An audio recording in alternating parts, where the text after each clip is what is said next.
r/no-sleep. Duolingo. I do not want to live without my cheese slicer. The cats are wearing shoes. The vegetables do not like vegetarians. Sometimes, Duolingo, my smartphone language app, comes up with strange sentences.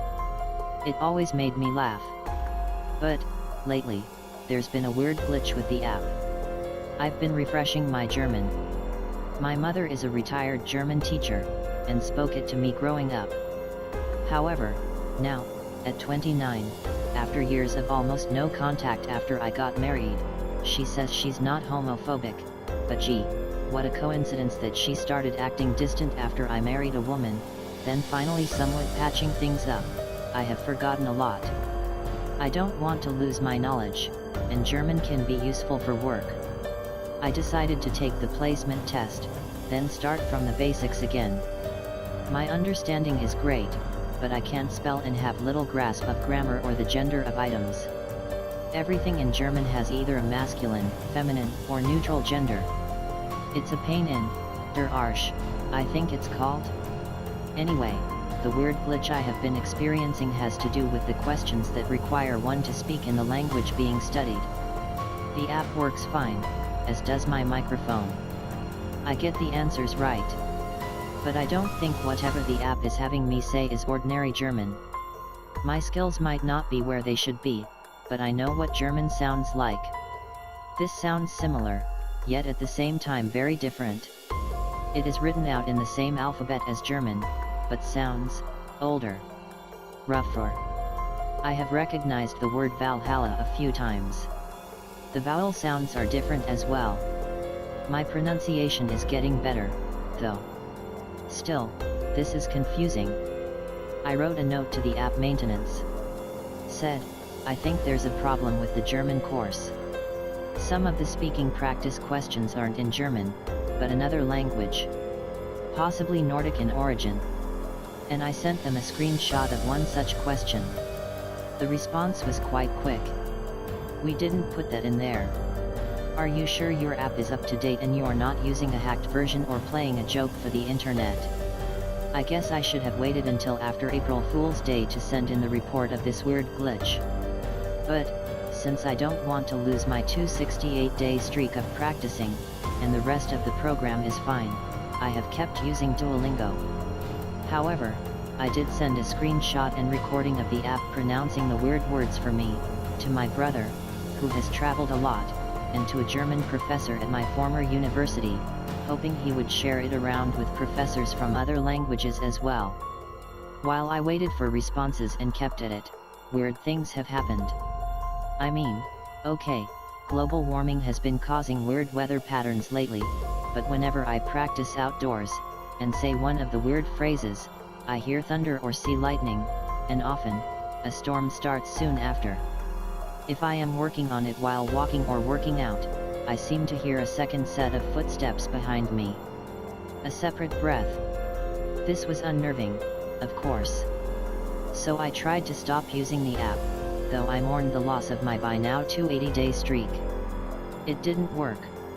I lost some time the next day, and when I, for lack of a better word, woke up, I found myself in the middle of a lesson. I can't seem to stop using it. And today, I saw something strange. I was practicing it, and came across one of the strange phrases while sitting on my patio, looking at a field in the park across the street. There was a clap of thunder that shook my eyes in their sockets, and I saw a huge, half-formed, gray figure come down from the sky. But, it vanished a moment later as I stumbled over how to pronounce the last word. Just a few minutes ago, I heard back from both my brother and the professor. My brother thinks the glitch is just Icelandic being mixed in, and after I sent him more of them, he still thinks that, though he's confused by the total absence of modern words in what is supposed to be a 21st century language app. The professor had shared the glitch around, until finally, it reached a medieval history colleague of his. I received an email with both of them copied onto it.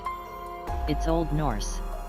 And, given the strange happenings and the fact that I can't seem to put Duolingo down, I am afraid of what will happen when I finally get the pronunciation right.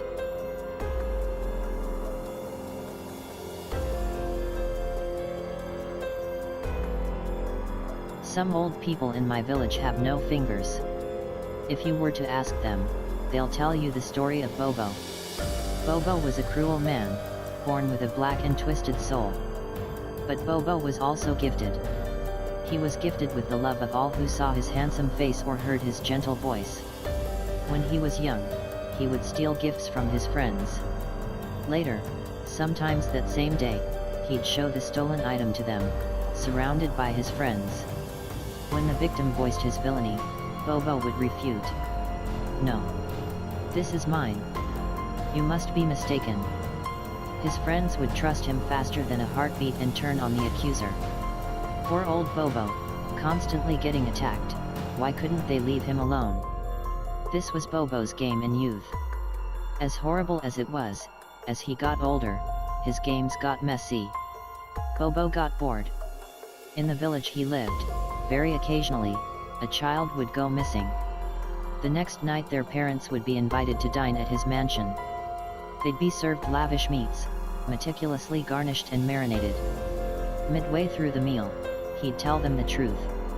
He'd tell them how they were eating their own children. You see, his voice was so magical by now, he knew he had nothing to fear. When he asked them to continue eating, they would. The parents would laugh and joke at his jokes as they fed on their progeny. Bobo played his games many times in the village. No one could stop him, or even bear a grudge against him. Who could hate his voice? A drunk. A drunk hated him. He had been one of his victims, and lost his daughter. In sobriety, he loved him like all the rest. Only in his drunkenness, did his true feelings surface, and bubbled over into a drunken tirades for all to hear. One day, his tale came to the ears of a judge.